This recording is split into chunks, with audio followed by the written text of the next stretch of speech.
आदाब नाजरीन, वकील साहब खुसूसी पेशकश में आप सभी का खैर मकदम है। मैं हूं सैयद अहमद जिलानी। नाजरीन, हर हफ्ते हमारा ये खास प्रोग्राम आपकी कानूनी तरबियत के लिए यानी आपकी जानकारी के लिए ये प्रोग्राम तरतीब दिया गया है। और आपको बता दूं कि इस प्रोग्राम में शामिल होने के लिए आप हमारे टोल फ्री नंबर पर कॉल कर सकते हैं कानून की जानकारी को लेकर और कानून से मुताल्लिक़ जो भी आपकी मुश्किलात हैं उस सिलसिले में लीगल इन्फॉर्मेशन के लिए आप हमें कॉल करें। हमारे साथ सीनियर वकील जनाब खुर्शीद आलम साहब जो कि सीनियर लॉयर हैं पटना हाई कोर्ट के, वो हमारे साथ जुड़ गए हैं। उनसे बातचीत करते हुए आपके मसाइल का हल निकालेंगे। हम आपको बता दें कि ये सिर्फ आपके लिए तजवीज़ है, मशवरा है कि आपके जिस तरह के कोई भी कानूनी मसाइल है तो इस सिलसिले में आप रहनुमाई हासिल कर सकते हैं, क्योंकि ज़िंदगी में आजकल इंसानी ज़िंदगी में ऐसे मसाइल हो गए हैं, हर मामले पर अब कुछ ना कुछ FIR होती है, मुकदमा दर्ज होता है और ज़्यादातर अब देखने में आ रहा है कि फ़ॉल्स केस ज़्यादा हो रहे हैं और क्रिमिनल केसेस की भी एक भरमार हो गई है। अदालतों में इतने मुकदमे की भरमार हो गई है कि फ़ैसले सालों सालों लटके हुए रहते हैं, मुकदमा लटका रहता है, फ़ैसला हो नहीं पाता। ऐसे में इसके लिए और भी क्या रास्ते हैं कानूनी तौर पर कि मामले को हल कर लिया जाए अदालत और अदालत के बाहर, तो इस सिलसिले में कानूनी राय आपके सामने रखी जाएगी। जनाब खुर्शीद आलम साहब को जोड़ लेते हैं। खुर्शीद आलम साहब, आपका इस्तकबाल है ख़ास पेशकश वकील साहब में।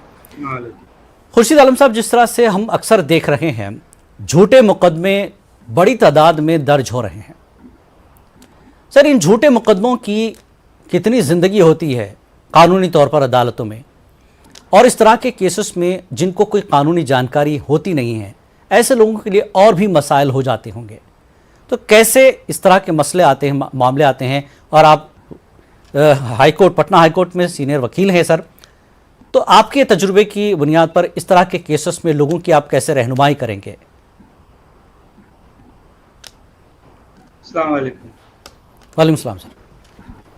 देखिए, ऐसा है, क्रिमिनल केसेस का जो बुनियादी उसूल ये है जी कि जो इन्वेस्टिगेटिंग एजेंसी है हमारा, जैसे पुलिस हो, CBI हो, ED हो, ये जब तक ईमानदारी से इन्वेस्टिगेशन नहीं करेंगे जी तो किसी को भी इंसाफ मिलना बड़ा मुश्किल हो जाता है। जी अभी आप इधर देखा होगा कि इन्वेस्टिगेटिंग ऑफिसर के वजह से और कोर्ट में जो केसेस की तादाद है जी और कोर्ट में जो डिले होता है, तो 24-24 साल के बाद, 25-25 साल के बाद आदमी रिहा हो रहा है कि हाँ इस पर कोई दोष साबित नहीं हो रहा है जी।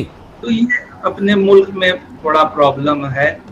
इस प्रॉब्लम को हल करने के लिए हम लोगों को सबसे पहले अपने इन्वेस्टिगेटिंग एजेंसी को सही करना होगा और ये देखना पड़ेगा कि वो सही तरीके से इन्वेस्टिगेशन कर रही है जी। कानून में तो हर जगह लिखा हुआ, लेकिन वो लिखी हुई बात किताब में जो है उसको जमीन पर उतारना हम वकीलों का काम है, जजों का काम है और इन्वेस्टिगेटिंग ऑफिसर का काम। बिल्कुल। अगर तीन में से कोई भी एक अब ईमानदारी से काम ना करे या लैक ऑफ नॉलेज हो तो इंसाफ मिलने में भी दिक्कत होगी और गलत इंसाफ भी होगा। इसलिए मेरी राय यह है कि सबसे पहले हमको अपने इन्वेस्टिगेटिंग एजेंसीज को और दुरुस्त करने की जरूरत है और उसको ट्रेंड करने की जरूरत है और उस पर देखने की जरूरत है कि वो ईमानदारी से इन्वेस्टिगेशन कर रहा है कि नहीं। इसलिए लॉ के एक जानकार वकील हों, उनकी एक बहाली होनी चाहिए हर थाने में जी, जो गाइड करे, देखे। क्योंकि जो दरोगा होते हैं, इंस्पेक्टर होते हैं, जो इन्वेस्टिगेटिंग ऑफिसर होते हैं जी, वो कोई कानून के जानकार नहीं होते। वो कंपटीशन देके आ गए हैं, ठीक है, लेकिन उसकी बारीकी वो नहीं समझते हैं। कौन सा चीज छूट रहा है या कौन सा चीज हम डाल रहे हैं जिसकी वजह से सही आदमी जो है उसको परेशानी हो जाएगा, कौन सी बात हम छोड़ रहे हैं जिससे कि एक्यूज छूट जाएगा जी। बिल्कुल। तो इन सारी बातों को ध्यान में रखने के लिए मेरी जाती राय है कि हर थाने में एक लीगल एक्सपर्ट्स रहने चाहिए बिल्कुल अच्छा लॉ सजेशन है सर आपका, जी। जिससे पुलिस को भी सहूलत हो जाएगी और जिसका मामला जिस पर एफआईआर हो रही है या जो बेकसूर है मासूम है उसके लिए भी एक गाइडेंस हो जाएगी। बिल्कुल आसानी है। बिल्कुल। एक कॉलर है, आइए जोड़ते हैं, कौन है, क्या सवाल है उनका। हेलो। हेलो वकील साहब। जी, कौन कहाँ से अस्सलाम सवाल? वालेकुम वकील साहब। वालेकुम सलाम। जी वकील साहब, मेरा एक छोटा सा सवाल है। जी वालिद साहब, हम लोग 6 भाई हैं। जी जी तो वालिद साहब मुझे जायदाद से बेदखल कर दिए, मतलब देना नहीं चाह रहे हैं। जी। तो मैं मतलब कुछ कानूनी कार्रवाई कर सकता हूँ या खामोश रहूँ? नहीं, ऐसा है कि आपके वालिद जी। साहब, देखिए मुस्लिम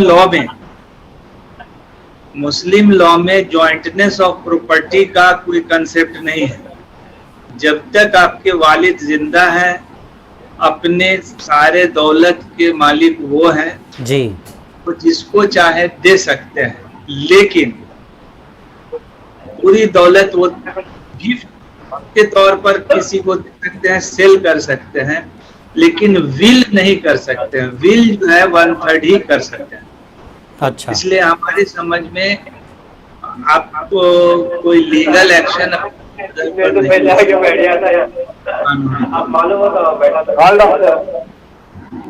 आवाज़ थोड़ा सा प्रॉब्लम है, कुछ तकनीकी। जी आवाज बताइए। आ रही है? हाँ आ रही है सर, बताइए बताइए। तो इसलिए बताया कि मुस्लिम लॉ में जो फादर होते हैं वही मालिक होते हैं। बिल्कुल। तो वो अगर चाहें तो अपनी प्रॉपर्टी को गिफ्ट कर सकते हैं, अपने प्रॉपर्टी को सेल कर सकते हैं। बिल सिर्फ वो 1/3 कर सकते हैं, उससे ज्यादा नहीं कर सकते हैं। और फादर के अगेंस्ट में कोई आप लीगल एक्शन नहीं ले सकते। यूं तो केस करने के लिए आप कर सकते हैं कि हाँ फादर का ज़हनी ये सही है नहीं है, और वो किस बिना पर कर सकते हैं, लेकिन सही मानों में फादर ही मालिक है जमीन के। बिल्कुल बिल्कुल। चलिए, आप उम्मीद है कि आपको जवाब मिल गया हो गया, चूंकि वालिद जिंदा है। वकील साहब, जिस तरह से आपने कहा कि वालिद जिंदा हैं, फादर जिंदा हैं, वो उनकी मर्जी है जो चाहे करें, लेकिन उनकी ज़िंदगी अगर उन्होंने लिखा कि बराबर बराबर तकसीम कर लें या इसको आपस में तकसीम कर लें। चलिए, एक और कॉलर है, इसके बाद मैं अपना सवाल रखूंगा। हेलो हेलो हेलो, कौन का है, कहाँ से? टीवी की आवाज कम कर लेना। जी जी बिल्कुल, लगता है कॉलर लाइन ड्रॉप हो गई है। वकील साहब, जैसा कि आपने कहा कि वालिद की जिंदगी जिंदा है तब वो फैसला कर सकते हैं, वालिद की ज़िंदगी के बाद उन्होंने कुछ लिखा ही नहीं या लिखा के तकसीम कर लें, अगर तो कुछ नहीं लिखा तब उसका मतलब उस तरीक़ेकार तो क्या होगा? मुस्लिम लॉ के हिसाब से दो हिस्सा बेटा का और एक हिस्सा बेटी का। जी। और अगर वाइफ जिंदा है तो दो हिस्सा वाइफ का। जी। 2 आना। तो वो जो मुस्लिम लॉ में जो डिस्ट्रीब्यूशन का जो सिस्टम है जी, उसको फॉलो करना होगा अगर कुछ नहीं लिख के गए हैं तो। अच्छा। जो जिस मजहब को मानने वाला है, जी जी, अगर उनके वालिद या गार्जियन का डेथ होता है और कुछ भी नहीं लिख के जाते हैं तो वो उसी लॉ से गाइड होंगे और उसी लॉ से उनको सक्सेशन होगा, उनका प्रॉपर्टी पर सक्सेशन उसी आधार पर होगा और शेयर भी उसी आधार पर होगा। ठीक। मुस्लिम है तो मुस्लिम पर्सनल लॉ से होगा, हिंदू है तो मिताक्षरा लॉ को मानने वाले हैं तो मिताक्षरा लॉ से होगा, दयालबागी है तो दयालबागी से होगा, क्रिश्चियन है तो उनका अलग सिस्टम है। ठीक। तो जो भी है उनके अपने पर्सनल लॉ से, क्योंकि सिविल लॉ जो है वो पर्सनल लॉ से गाइड होगा। अच्छा, ठीक ठीक। सर, इसमें एक और चीज़ है। आइए, कॉलर शायद लाइन पर है। Hello hello hello. हाँ बोलिए आप। हाँ सर, कौन कहाँ से हैं, आपका सवाल क्या है? वकील साहब सुन रहे हैं आपको। हाँ, मेरा सवाल ये है, मैं औरंगाबाद से बोल रहा हूँ, मेरा नाम शेख गुलाम यजदानी है। जी जी सर। हाँ, तो मैं रहना मुकाम औरंगाबाद को है। मेरी जमीन जुमला तालुका सोएगांव जिला औरंगाबाद। जी। गाँव देहात है किनी। टीवी की आवाज क्या मसला क्या है आपका, बताएं। हाँ, मेरा मसला ये है कि भाई जो हमारे बड़ों बुजुर्गों के हाथों से जमीन के बंटवारे हो चुके हैं, अच्छा, सिर्फ जमीन जो है वो खाते फोड़ करने की रहेगी। कुछ जमीन रह गई। उसके नाम जमीन खाते फोड़ बोले तो जिसके उसके नाम पे हेक्टरी करने की रहेगी। वकील साहब सुनिए क्या? समझ रहे हैं आप? आवाज आ रही है? नहीं है साहब। पूरा सुनो आप। आप बताइए क्या पूछना चाह रहे हैं। जी जी, आप पूछना क्या चाह रहे हैं, सवाल क्या करना चाहते हैं वकील साहब से? हमारा कोर्ट में केस चालू है, जी। 7-8 साल चालू है। हमने ये है, हमारे पास सब पुरावे वगैरह सब कुछ है। वो जल्दी फैसला क्यों नहीं हो रहा? सारा सिविल मैटर को फैसला क्यों नहीं हो रहा? इसकी वजह से आपसे राय मशुरा लेना है। ये आपके आबा अजदाद की जमीन, आपके वालिद की जमीन है?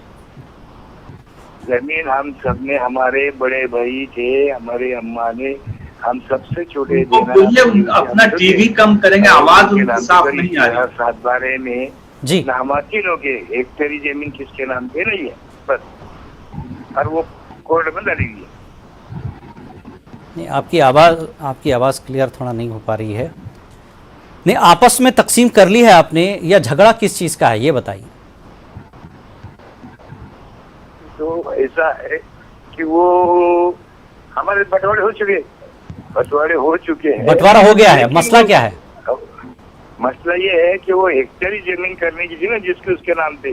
हाँ हाँ हाँ, हाँ, हेक्टेरी जिसके घर वो वगैरह जिसके उसके, यानी बंटवारा जबानी हुआ है, अभी कागजी तौर पर नहीं हुआ आपको?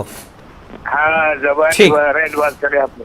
ठीक वो ठीक बात ठीक। बराबर है। सर, इनका मसला यही है कि बंटवारा सब भाइयों को पता है कि किसको कितनी जमीन आनी है, बंटवारा हो चुका है ओरली, लेकिन अभी वो पेपर पे नहीं है, डॉक्यूमेंट की शक्ल में नहीं है। तो अब इसको कैसे करें आप आपस में? नहीं, कुछ दिक्कत आ रही है इनकी आपस में। इसको ये करना होगा कि उसको एक डॉक्यूमेंट्स बना लेना होगा जी, और उस डॉक्यूमेंट को रजिस्ट्रार के यहाँ, रजिस्ट्रार रजिस्ट्रेशन के यहाँ जी, रजिस्टर्ड करवा लें या नोटरी पब्लिक में उसको जो है ऑथेंटिकेट करवा लें, जी, तो वो एक प्रूफ हो जाएगा बंटवारे का। ठीक। जबानी में होता है कभी कभी कि लोग ईमानदार नहीं रह पाते हैं और बाद में मुकर जाते हैं कि ये चीज ऐसे हो गया वैसे। और ज्यादातर मसला कहाँ पर आता है कि मसला वहां पर आता है कि बाप दादा ने किसी बेटे के नाम से कोई चीज खरीद लिया, बेटा माइनर है उसके नाम से खरीद लिया। अब जब बड़े हुए बंटवारा हो रहा है तो वो कह रहा है कि ये तो चीज मेरे फादर ने मेरे नाम से लिया है, तो आपका है नहीं, इसको बंटवारे में नहीं डालेंगे। इसलिए बेहतर है कि उसको एक डॉक्यूमेंट्स बना के या तो रजिस्ट्रार के यहाँ रजिस्टर्ड करवा लें या नोटरी पब्लिक में ऑथेंटिकेट करवा लें। बिल्कुल, उम्मीद करता हूँ गुलाम यजदानी साहब आपको आपका जवाब मिल गया होगा। आप तमाम भाई जो है जिस तरह से वकील साहब ने मशवरा दिया है उस तरह से अपनी कागजी कार्रवाई की तैयारी करें। हेलो, एक और कॉलर है, आइए जोड़ते हैं। हेलो हेलो जी, हेलो। हाँ बताइए, कहाँ से? हैदराबाद से। जी, क्या सवाल है आपका? सवाल ये है कि मेरी माँ के नाम पे जमीन है जी, और मैं एक भाई हूँ, 4 बहनें हैं। ठीक, तो 1.25 बीघा जमीन है। ठीक है। तो भाई कितने का हकदार है और बहनें कितनी के हकदार है? जी, ठीक ठीक। वकील साहब, एक भाई है, 4 बहनें हैं, एक 1.25 बीघा 4 जमीन है। बहनें हैं, एक भाई है। पूरा प्रॉपर्टी जो है 6 हिस्से में बटेगा जी, और 6 हिस्से में 2 हिस्सा इनको मिलेगा और एक हिस्सा बहनों को मिलेगा। क्लियर है। अगर जमीन छोटी है, कोई आदमी अपना हक छोड़ना चाहता है तो ये भी सवाल उसका जो भी मार्केट रेट होगा या जो रेट तय होगा जी, उसको वो देके अपने हक से वो रिलिंक्विश कर सकते हैं, अपना हक अपने भाई को या बहन को किसी को भी दे सकते। जी, मैं उम्मीद करता हूँ आपके सवाल का जवाब मिल गया होगा। हाँ वकील साहब, जिस तरह से मेरी बात अधूरी रह गई थी, एक आम ख्याल अब लोगों में, खासकर मुस्लिम माशरे में या हो सकता है और भी माशरे में, दीगर मज़हबी माशरे में हो सकता है इस जहन में हो, लेकिन अक्सर मुस्लिम माशरे में ये बताया जाता है कि लड़की की हमने शादी की, बड़ा ख़र्च किया है, ठीक है, अब उसको हिस्से में कैसे शामिल करें? एक बड़ा ख़र्च उसकी शादी पे हो गया है और जायदाद छोटी है, तो ऐसे बहाने बनाकर भी लोग हिस्सा नहीं देना चाहते। क्या मशवरा देंगे आप ऐसे लोगों के लिए? देखिए, कानूनी तौर पर जो भी खर्च हुआ है जी वो हिस्से के बंटवारे में नहीं आएगा, इसलिए कि हर आदमी के पीछे किसी को पढ़ाने में खर्च है, बिल्कुल किसी की शादी में खर्च है, बिल्कुल और बच्चियों की शादी खास करके वो तो मतलब गार्जियन का हक बनता है जी कि उसके इसमें शादी में खर्च करे। इसलिए उस खर्च को बंटवारे में शामिल मेरे हिसाब से नहीं करना चाहिए, न किया जा सकता है। ठीक ठीक, अच्छा, बहुत बहुत शुक्रिया वकील साहब। एक और कॉलर है, आइए जोड़ लेते हैं पहले। Hello hello hello, Naseem Anwar Nagpur से। जी बताइए, सवाल रखें अपना। हाँ, मेरा एक सवाल वकील साहब से। टीवी कम कीजिए उनका, बोलिए। टीवी की आवाज कम कर लीजिए आप अपनी, मोबाइल पर आप कॉल कीजिए, मोबाइल से सुन लीजिए आप जी। टीवी के बाहर है सर, हर केस में 10-15 साल क्यों लगते हैं, इतना लेट क्यों होते हैं केस के फैसले? एक दूसरा सवाल ये है मेरा, किसी के पास अगर वकील करने की सहूलियत नहीं कर सकता तो उसका तरीका क्या है कि वो खुद अपना केस लड़े? ये दो सवाल है मेरे। ठीक ठीक ठीक है सर, इनका सवाल यह है कि मुकदमे में इतनी देरी क्यों लगती है, 10-15 साल लग जाते हैं, क्या वजूहत होती है? और दूसरा, अगर किसी के पास वकील करने का पैसा नहीं है, खर्च नहीं उठा सकता, तो उसके लिए क्या ऑप्शन है? देखिए, लीगल अथॉरिटी ऑफ बना हुआ है, ये कानून बना हुआ है, और हर कोर्ट में जी एक बड़ा बोर्ड लगा रहता है, उसमें लीगल एड के बारे में जानकारी दिया हुआ रहता है जी। अगर कोई आदमी गरीब है, उसको केस मुकदमा लड़ने का पैसा नहीं है, वकील लगने का पैसा नहीं है, तो वो जिस कोर्ट में भी उसका मुकदमा होगा वहां एक वो दरखास्त लगाएगा कि हमारे पास पैसा नहीं है, हम वकील नहीं रख सकते हैं। तो सरकार अपने खर्च से, उसका पैनल बना हुआ है, उस पैनल से वो जिस वकील को चाहे रख सकता है, और उसका खर्च जो है वो सरकार देगी। नंबर 1। नंबर 2, दूसरा सवाल उनका है एक मुकदमे में इतना टाइम क्यों लगता है? तो हमने पहले भी बताया कि इसमें 3 शरीकदार हैं, इन्वेस्टिगेटिंग ऑफिसर हैं, प्रोसिक्यूशन है, डिफेंस है, और चौथे जो है जज साहब हैं। अगर हर आदमी ये ख्याल रखे कि हमको उस वक्त पर कर लें तो सही ढंग से मिल सकता है। इसका कोई चूंकि टाइम लिमिट नहीं किया हुआ है कानून में कि कितने दिन के अंदर मुकदमे के फैसले होंगे, कितने दिन के अंदर इन्वेस्टिगेशन होगा, और यहाँ पे जजों की तादाद भी आबादी के हिसाब से कम है जी, इसलिए भी मुकदमे में देर हो रही। जी जी बिल्कुल, बहुत बहुत शुक्रिया वकील साहब, आपने इनका पूरा मुकम्मल जवाब दिया है। नाज़रीन, यहाँ पर हम रुकेंगे एक छोटे से ब्रेक के लिए। ब्रेक के बाद कानूनी मसाइल पर बातचीत का सिलसिला खुर्शीद आलम साहब के साथ जारी रहेगा। अगर आपके भी किसी कानूनी मसाइल हैं, कुछ मुकदमात ज़ेर दौरान हैं, तो आप अपने कानूनी मसाइल को लेकर वकील साहब से मशवरा ले सकते हैं। आप हमारे टोल फ्री नंबर पर कॉल करें और लीगल इन्फॉर्मेशन हासिल करें। छोटा सा ब्रेक के बाद हाजिर होंगे।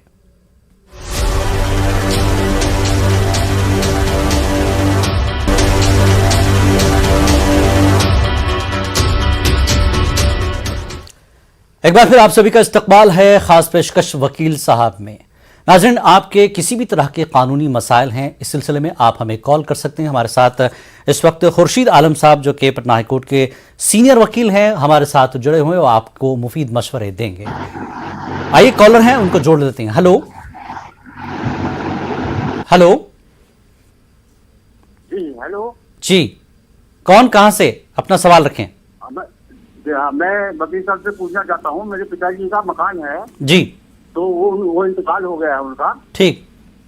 तो भाई ने, वो मुझे लगता है कि बड़ा भाई है और 2 बहनें हैं जी, तो वो रजिस्ट्री करा ली है उसने। क्या किया? वो रजिस्ट्री करा ली, मेरे बिना ही रजिस्ट्री करा ली है। ओके ओके, ठीक। तो वो उसमें कैसे मैं पता करूँ कि उसने रजिस्ट्री कराई है या नहीं कराई? यानी 2 भाई 2 बहन हैं आप लोग, बड़े भाई ने रजिस्ट्री करा ली? जी जी जी, तो दोनों बहनें उसमें शामिल हैं या उनको भी पता नहीं है इसका? पता नहीं वो भी शामिल होंगी, लेकिन मुझे नहीं मालूम। अच्छा, आपको पता नहीं है। ठीक ठीक। वकील साहब, 2 भाई 2 बहन हैं, लेकिन ये भाई है, इनको पता नहीं, सारी जायदाद बड़े भाई ने रजिस्ट्री तक करवा ली है। देखिए वकील साहब की आवाज नहीं आ रही है।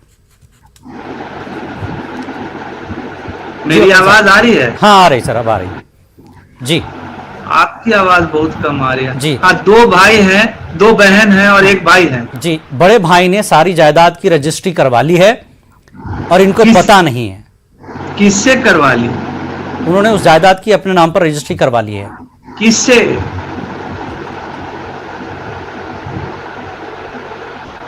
हेलो, बड़े भाई को किसने रजिस्ट्री कर दिया? हाँ ये सवाल रह गया उनसे, या हो सकता है वो बता रहे हैं कि सारी जमीन उनके नाम पे हो। तो अब एक कॉमन आंसर उनको दे दीजिए कि वो क्या करें। हो सकता है उनके भाई उनको मिसगाइड कर रहे हों। सर सवाल ये नहीं है, उनके भाई को रजिस्ट्री किसने कर दिया? यानी रजिस्ट्री ही इलीगल हो जाएगी। फादर ने कर दिया, मदर ने कर दिया? नहीं, वालिद का इंतकाल हो गया। वालिद के इंतकाल के बाद रजिस्ट्री किसने कर दिया? हाँ सवाल ये है, कैसे करा ली रजिस्ट्री?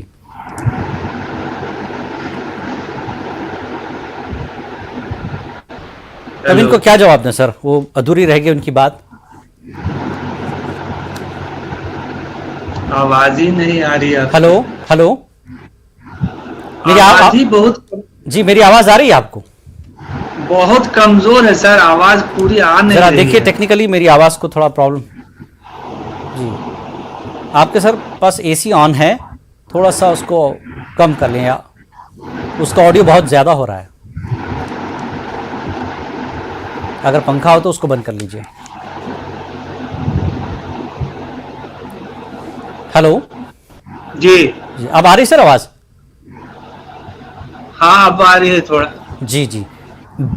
या ये समझे सर कि बड़े भाई काबिज है पूरी जायदाद पर, इनको किसी तरह का कोई हिस्सा नहीं मिला है। वो ये बता रहे हैं कि उन्होंने रजिस्ट्री करा ली। अब कैसे कराई, क्या की, अब इनके लिए क्या क्या किया जाए, ये कैसे कानून? अगर रजिस्ट्री करवाई है किसी से, जी जी, तो या तो वो रजिस्ट्री उनके फादर ने किया होगा या मदर ने किया होगा। बिल्कुल अगर फादर मदर ने कर दिया तो उसका कुछ नहीं कर सकते वो। बिल्कुल। और अगर किसी दूसरे ने रजिस्ट्री किया है या वो जाली रजिस्ट्री है, तो उस रजिस्टर्ड डॉक्यूमेंट को उनको चैलेंज करना होगा और उनको एक पार्टीशन सूट फाइल करना पड़ेगा मुंसिफ के यहाँ। जी जी, ठीक। चलिए, उम्मीद करता हूं उनका जवाब मिल गया होगा। एक और कॉलर है, आइए जोड़ लेते हैं। हेलो जी हेलो। हेलो जी, कहाँ से आप? जी मैं मधुबनी बिहार से बोल रहा हूँ। जी, सवाल क्या है आपका? सवाल ये है कि सर मेरे दादाजी ने मेरे फादर को 1985 ईस्वी में 4 बीघा जमीन रजिस्ट्री किया। जी, दादा ने वालिद को किया है? जी वालिद को। ठीक। और एक जमीन जो मेरे दादी के नाम से था, वो भी मेरे दादा के रहते हुए वो गुजर गई, जी। तो उनके नाम वाली जमीन 4 कट्ठा वो भी किया। वो अच्छा, दादी की जमीन भी कर दिया उन्होंने वालिद के नाम पे? जी ठीक 4 ठीक कट्ठा। ठीक। 1 बीघा में 4 कट्ठा। अच्छा। और जी, और बाकी 72 ईस्वी में जो सर्वे हुआ, तो वो दोनों भाई, हमारे फादर जो 2 भाई हैं, तो हमारे चाचा बड़े हैं, तो उन्होंने किसी कारण यानी छल कपट से दोनों, यानी जो भी ज्यादा हमारे पिताजी को लिखे, वो उनका रजिस्टर्ड यानी खतियान जो खुलवा लिया, जी। जो 72 ईस्वी में सर्वे हुआ। जी जी, नया खतियान। तो इसके बिना पर अभी कोर्ट में टाइटल सूट किया है कि ये हमारे फादर को, जो हमारे दादाजी जो लिखे हैं, तो वो गलत है, अवैध है। इसलिए कर करके उन्होंने फाइट किया है यानी सिविल कोर्ट में। तो अच्छा। इसके बिना पर ये कहना है सर कि क्या मानी दादी के गुजर जाने के बाद दादा का कितना अधिकार है उसका संपत्ति लिखने का, या इसका मालिकाना हक किसको मिलेगा? जी। और हमारे फादर 2 भाई हैं और हमारी 2 फुफ्फू हैं, तो जी। इसके बिना पर हमारे फुफ्फू लोग गुजर गई है। जी। और यानी आधी जमीन वो एक फुफ्फू हमारे चाचा के बेटे को लिख दिया है। ठीक। तो इनका लिखना जायज है या यानी इसका आप लाइन पर रहें, आप लाइन पर रहें, वकील साहब सुन रहे हैं, हो सकता कोई सवाल उनके जहन में हो। वकील साहब, तो फिर ये नए खतियान के बिना पर उन्होंने जमीन को वो कब्जा करना चाहता है। ये जी कहाँ वकील तक साहब आप ठीक सुन रहे हैं ना, है? सवाल क्लियर है आपको? सर सुन तो रहे हैं, लेकिन एकदम इतना पुअर आवाज आ रहा है कि कुछ समझ में नहीं आ रहा। सर ये क्या सवाल आवाज? इनका ये है, 1985 में दादा ने इनके वालिद के नाम रजिस्ट्री करवाई एक जमीन, और दादी जो इनकी हैं यानी दादा की वाइफ की जायदाद थी वो भी इनके वालिद के नाम पर रजिस्ट्री करवाई गई। अब इनके चाचा जो दो भाई थे आपस में, उनके लड़के इसमें कुछ मदाखलत कर रहे हैं। उन्होंने कोर्ट में केस फाइल किया है कि जितनी ज़मीन मिलनी चाहिए थी उतनी हमें नहीं मिली, और इस मामले में क्या कोई रहनुमाई करेंगे? तकरीबन यही है इनका सवाल। केस किया हुआ है इनके वालिद पर, अब बच्चे हैं इनके आपस में लड़ रहे हैं। नहीं, अगर दादा और दादी ने वालिद को उनके लिख दिया है जी और वो सेल डीड है या गिफ्ट डीड है, कौन तरह का डीड है? जी लाइन पर हैं आप? हेलो, जी जी या विल हाँ। है, क्या है? वकील साहब पूछ रहे हैं, सुनिए। नेचर ऑफ द डीड क्या है? जी बैनामा है, हिबा है, हिबा बिल एवज है, जी किस तरह का डॉक्यूमेंट है? सेल है, नामादान पर बिल है? बोल रहे हैं सर, बोल रहे हैं, कौन सा है? हेलो हेलो, किस तरह का पेपर है आपके पास? लगता है लाइन ड्रॉप हो गई है। इनका एक सवाल यह था सर कि इनके दादा ने दादी की जायदाद भी अपने बेटे के नाम की। अब ये चचा के लड़के कह रहे हैं कि दादी की जायदाद पर दादा का कितना हक था? क्या वो पूरी जायदाद अपने एक बेटे को दे सकते थे, अपनी वाइफ की? क्योंकि दादी का देहांत हो गया, इंतकाल हो गया जिंदगी में उनकी। हाँ ठीक है, उसमें दादा का हक सिर्फ जितना एक हस्बैंड का जमीन में वाइफ का हक है, जी जी उतना ही हक उनको है। ठीक, बाकी का जमीन का हिस्सा जो है जी वो और बच्चों में बटेगा, ठीक, और जो वालिद को उनके हिस्सा मिलेगा 2 आना हिस्सा, वो हिस्सा को वो जिसको चाहे दे सकते हैं। ठीक।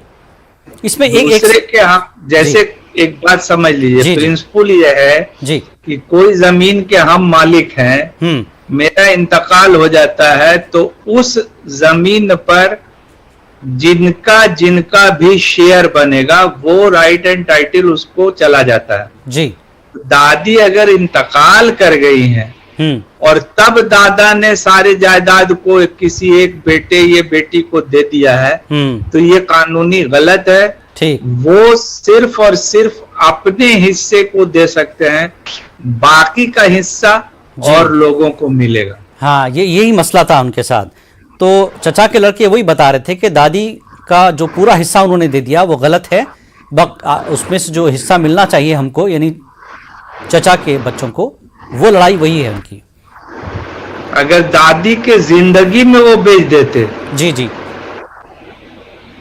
तो वो उसमें कोई क्वेश्चन नहीं हो सकता था जी, लेकिन अगर दादी के इंतकाल के बाद उन्होंने पूरी जायदाद बेचा है तो वो गलत है। इसलिए कि मरने के बाद तुरंत हिस्सा सबको आ जाता है, सबका शेयर अलग अलग हो जाता है जी। उसमें दादा का जो शेयर है बस उतना ही बेच सकते हैं, दूसरे के शेयर को नहीं बेच सकते जी। अब इनके बच्चे यानी इनके वालिद और इनके चचा के जो बच्चे हैं सर, वो कानूनी लड़ाई लड़ रहे हैं।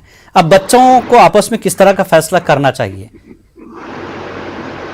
बच्चों को फैसला ये करना चाहिए कि दादा का जो हिस्सा बनता था दादी के प्रॉपर्टी पर जी, उतने का सेल को सही मानना चाहिए, और बाकी जो जायदाद आता है उसको मुस्लिम लॉ के हिसाब से जिसका जितना शेयर बनता है जी, उसको मिल जाना चाहिए। बिल्कुल। चलिए, उम्मीद करता हूं कि ये बड़ा पेचीदा इनका सवाल था, क्योंकि वालिद भी नहीं है, चचा भी नहीं है, दादी का इंतकाल तभी हो गया, अब बच्चे आपस में लड़ रहे हैं। सर अक्सर देखा गया कि बड़े लोग कानूनी मसाइल में उलझा देते हैं, वक्त रहते कानूनी कार्रवाई नहीं करते, कागजी कार्रवाई नहीं होती, दस्तावेजात नहीं बनते। ऐसे में बच्चों को अदालतों में जाकर एक दूसरे के गिरबान पकड़ने पड़ते हैं। ये एक आम मसला है। माँ बाप के और अपने सरपरस्तों के इंतकाल के बाद बच्चे एक जायदाद के लिए लड़ते हैं और कानूनी झगड़े में जायदाद से कहीं ज़्यादा पैसा वो कानूनी लड़ाई में बहा देते हैं, तो उन सरपरस्तों के लिए, उन माँ बाप के लिए आप क्या मशवरा दें? क्योंकि जायदाद है लेकिन दस्तावेजात नहीं बनते, बच्चों के नाम नहीं किया जाता। वक्त रहते अगर ये कर लिया जाए तो इस तरह के मसाइल से बचाया जा सकता है अपनी औलादों के लिए। वकील साहब।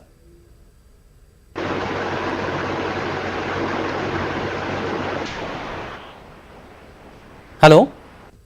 हेलो जी, मेरी आवाज अभी है सर? प्रॉब्लम आ रही है, आपकी आवाज आ रही है सर। यहाँ एक छोटा सा ब्रेक ले लेता हूं। एक सवाल यही था कि वक्त रहते दस्तावेजात बना लिए जाएं, सबको उनका शेयर दे दिया जाए। माँ बाप ऐसी गलती कर देते हैं और बच्चे आखिर में जाकर कानूनी लड़ाई एक दूसरे का गिरेबान पकड़ते हैं, लड़ाई झगड़े होते हैं और मुकदमा इस तरह से उलझ जाते हैं। सर, इस पर आप तफसीली रोशनी डालें। छोटा सा ब्रेक के बाद आएंगे तो इसी पर आप रोशनी डालेंगे। छोटा सा ब्रेक।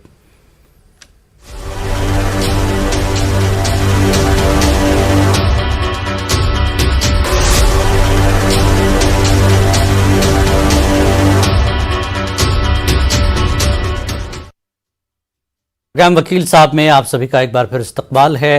नाज़रीन, एक बार फिर हम बता दें कि अगर आपके किसी तरह के कानूनी मसाइल हैं तो आप हमें कॉल कर सकते हैं। टोल फ्री नंबर इस वक्त स्क्रीन पर फ्लैश हो रहे हैं, इनमें से 2 नंबरों पर किसी पर भी आप कॉल करें।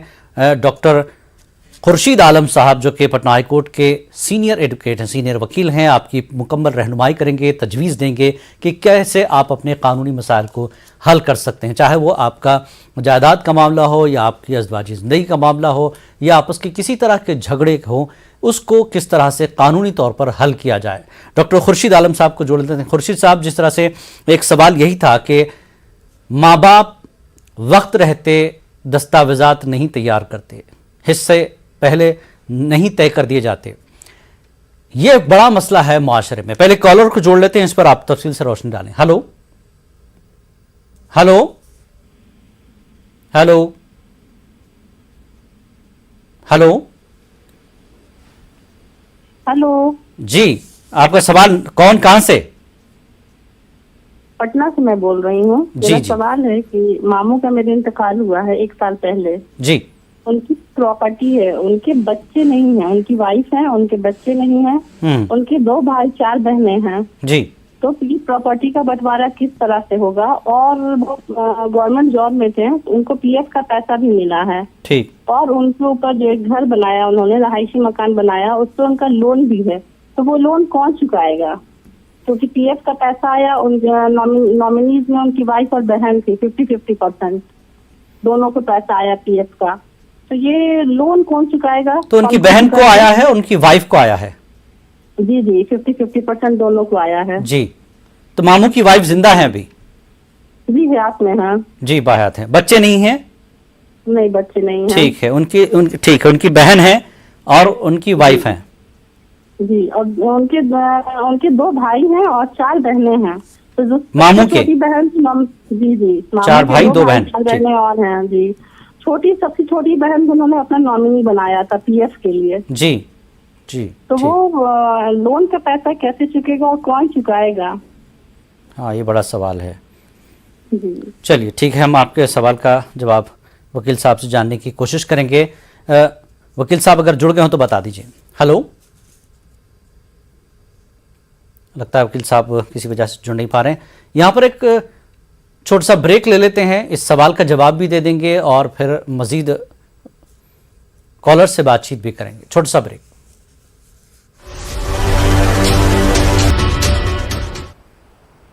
आप देख रहे हैं वकील साहब खास पेशकश। ब्रेक पर जाने से पहले एक मोहतरमा ने सवाल किया था। वकील साहब, एक मोहतरमा ने सवाल किया था कि 4 भाई हैं, 2 बहनें हैं। ये बड़े भाई हैं, उनके 4 भाई और 2 बहनें हैं। इनकी बीवी हैं, इनके बच्चे नहीं हैं, इनका इंतकाल हो गया है। इनकी जायदाद का हिस्सा कैसे होगा? एक घर इन्होंने बनाया था, वो लोन पर है, वो लोन कौन देगा? और पीएफ का जो पैसा है, उन्होंने नॉमिनी अपनी छोटी बहन को रखा था, तो पीएफ का पैसा आधा बीवी को मिला है नॉमिनी के तौर पर और इनकी बहन को मिला है, लेकिन जायदाद का हिस्सा कैसे हो? और दूसरा, जो लोन लिया हुआ है जिस घर पे, उसका लोन कौन अदा करे? देखिए, कानून ये है जी। कि अगर कोई आदमी लावल्द अगर मर जाता है जी। तो उनके वाइफ को पूरे जायदाद का 4 आना हिस्सा मिलेगा। ठीक। जी। और बाकी का जायदाद जो है डिवॉल्व करेगा उनके भाई बहनों में। जी। और उसी तरह से जितने शेयर का जो मालिक होगा, लायबिलिटी का भी मालिक उतना ही होगा। तो जो लोन लिया गया है उसको भी उनको चुकाना होगा एज पर देयर शेयर। जी। दूसरा रास्ता ये है कि जो भी पैसे हैं उसको लोन पहले चुका लिया जाए, चूंकि मरने वाले पर कर्ज है। बिल्कुल। तो पहले कर्ज की अदायगी करना पड़ेगा और कर्ज की अदायगी के बाद जो प्रॉपर्टी बचेगी, जो पैसा बचेगा जी, उसमें चूंकि लावल्द है इसलिए इनको 4 आना हिस्सा जाएगा और बाकी का 12 आने हिस्से में और भाई बहनों को तकसीम होगा जो जिनकी जायदाद है। हाँ सर, और ये इनकी वाइफ